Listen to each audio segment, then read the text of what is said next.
Howdy, and welcome to, of course, another review of Euroman's Movie Reports.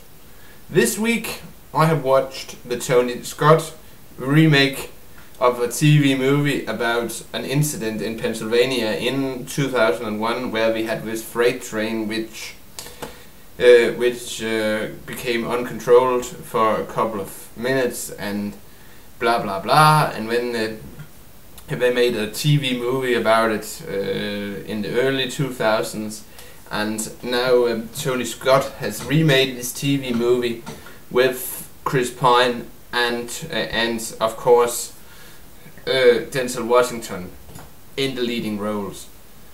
Generally, they have expanded the story a bit. We learn a little more about the backgrounds of the two main characters, Frank and Will, played by Chris Pine, of course, and not Sean Connery, sorry, Denzel Washington.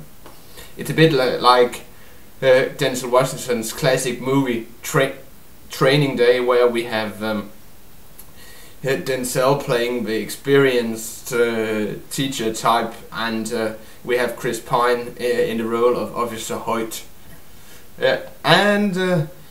Generally, we learn that Chris Pine's character Will has marital problems and of course because he pulled a gun on on a cop which he thought was having an affair with his wife, and blah blah blah, but that is not elaborated a whole lot upon in the film. Generally, we focus around Frank and Will riding in the train. It's we also learn that the freight company is both a retirement home and a daycare center, which I personally find very amusing, as you can hear.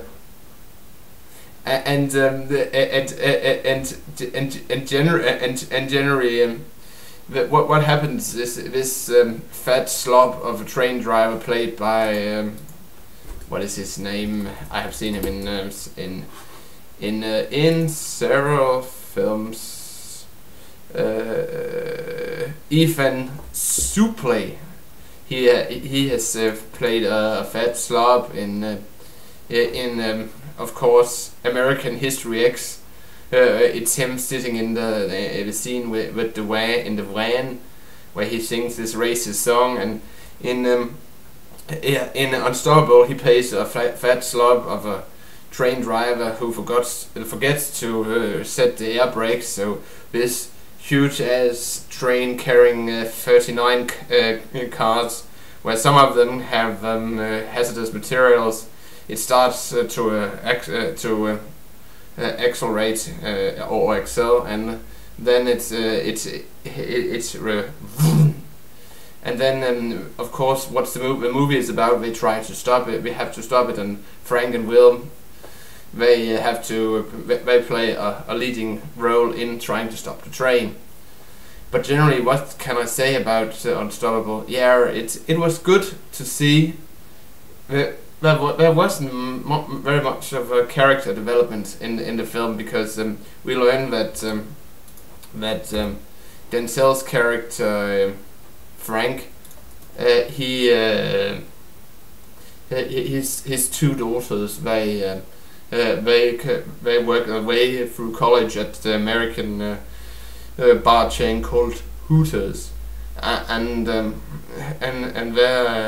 all blah blah blah, and Denzel Washington's wife, we learned she died from cancer a couple of years ago, and of course we have Rosario Dawson, and I personally don't fancy Rosario Dawson. There are many beautiful African American actresses, but in my opinion, Rosario Dawson, I don't like her. I don't like her face. I don't like her attitude. She's not a very good actor in my opinion.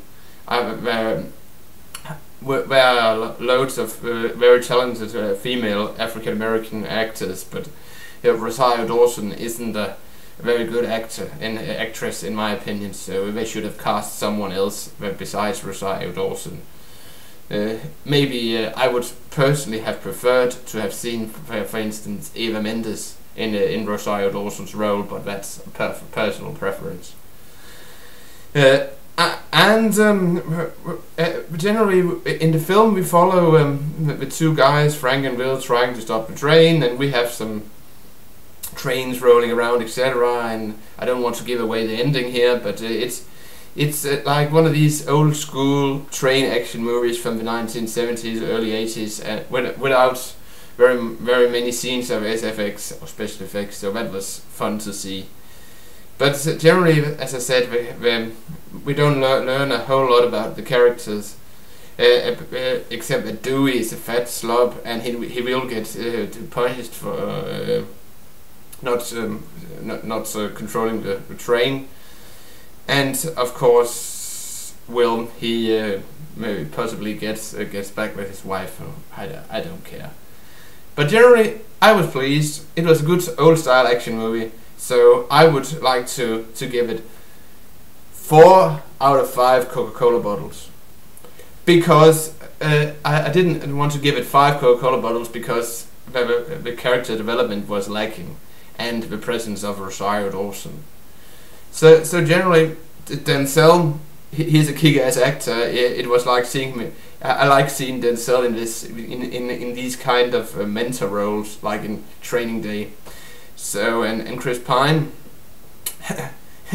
I thought to myself while watching this, it's the Starship Enterprise waiting for him. Of course it is, because he will be back in 2012. But you get my point. So generally, a good film for us men, and I was entertained, and I'm sure if you like a good old style action movie, you'll be entertained too. So this is Euroman of Euroman's Movie Report signing off, and remember, don't drink and drive, and don't trust stupid women.